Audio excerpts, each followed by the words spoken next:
Ito yung reflection time. Ay, so matagal ko lang gusto kumaga, tapos umaari ako ng isa sa inyo.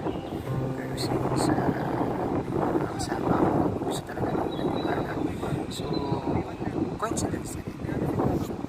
So yun, for now, ito kami sumula kasi lipat ako ng lugar. Kaya ako ito kasi syempre ang tindi ng pinagdadaanan ko ngayon sobrang higit pa sa kahit anong pinagdadaanan kahit sino. Hindi pera, hindi pag-ibig, pamilya, kundi yung sarili. Ang tagal kong hinanap ng sarili ko for how many years. Pero iba ang nakuha ko. Iba yung nangyari. Nakakalungkot kasi wala na akong magawa. Iyak ako kasi wala talaga akong magawa. Alam ko may solusyon, pero hindi siya sagot. Ang bigat. Ang bigat-bigat.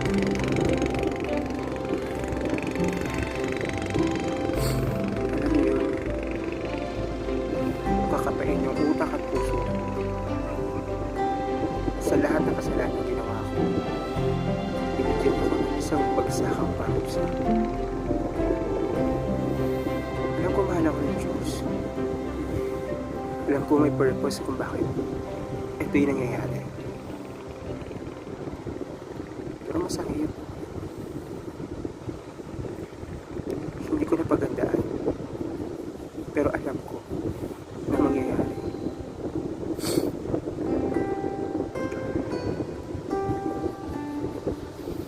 Kung gusto ko nga lang magpakamatay, gagawin ko. Pero takot din ako eh. Ang hirap magpanggap na masaya ka. Ang hirap magpanggap na okay ka.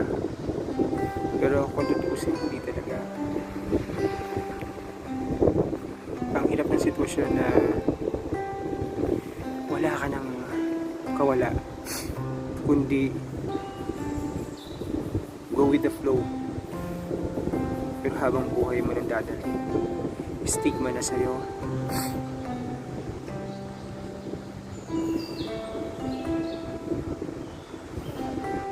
Hindi ko talaga alam kung anong gagawin pa.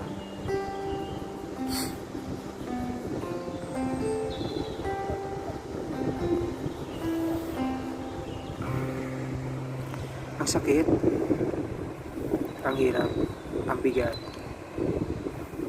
Gusto mong tumakbo sa magulang, sa pamilya para i-comfort ka. Pero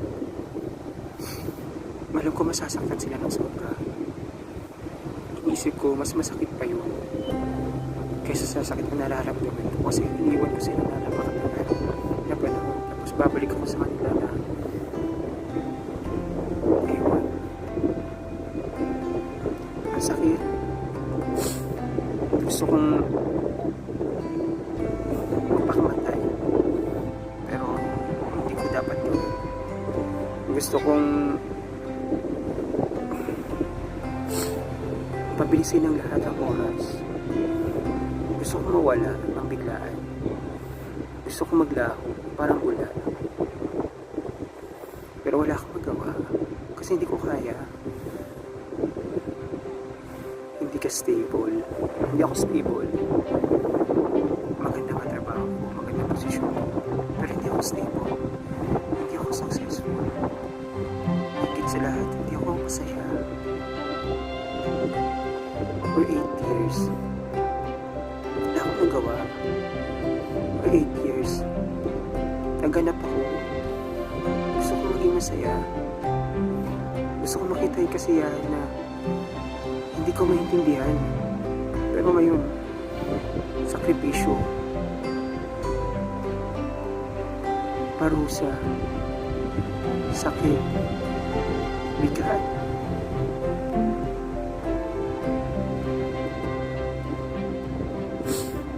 Ngayon gusto kong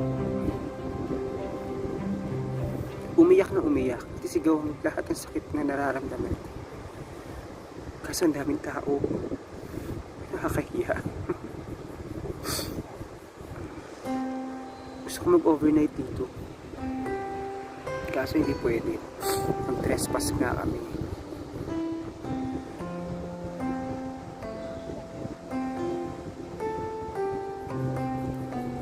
Gusto ko umiyak.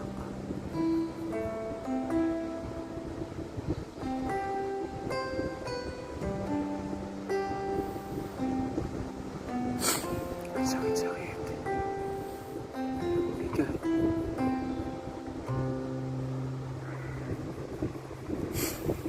Alam ko, hindi pa buo yung pananampalataya ko sa Diyos. Pero mahal ko siya. Mahal na mahal ko. Pero magkaganon patuloy ako gumagawa ng kasalanan. Patuloy ako nagkakamali. Kaya, hindi ko alam. Kapag Papa Jesus, bigyan niyo ako ng daan. Bigyan niyo ako ng buhay. Bigyan niyo ako ng kasiyahan.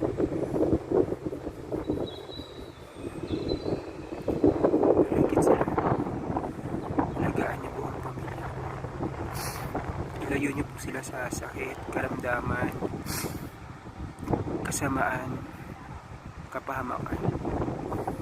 Tulungan niyo po ako na mapuno sila ng blessing.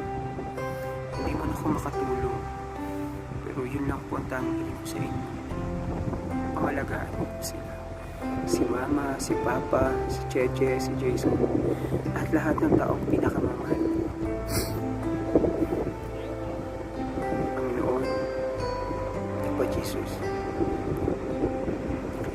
gusto ko umiyak. Hindi ako maiyak. Ang bigat.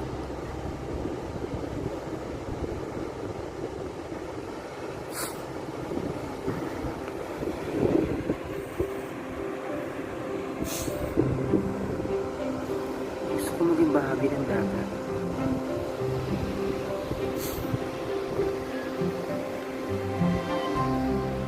Kasi kahit anong mangyari, tuloy lang sila sa pag-agos. Tuloy lang maan. Tuloy lang ang buhay nila. Tuloy ako ng palibay ko. Sa lahat ko nagkakaroon. Sana po bigyan ko ng liwanag.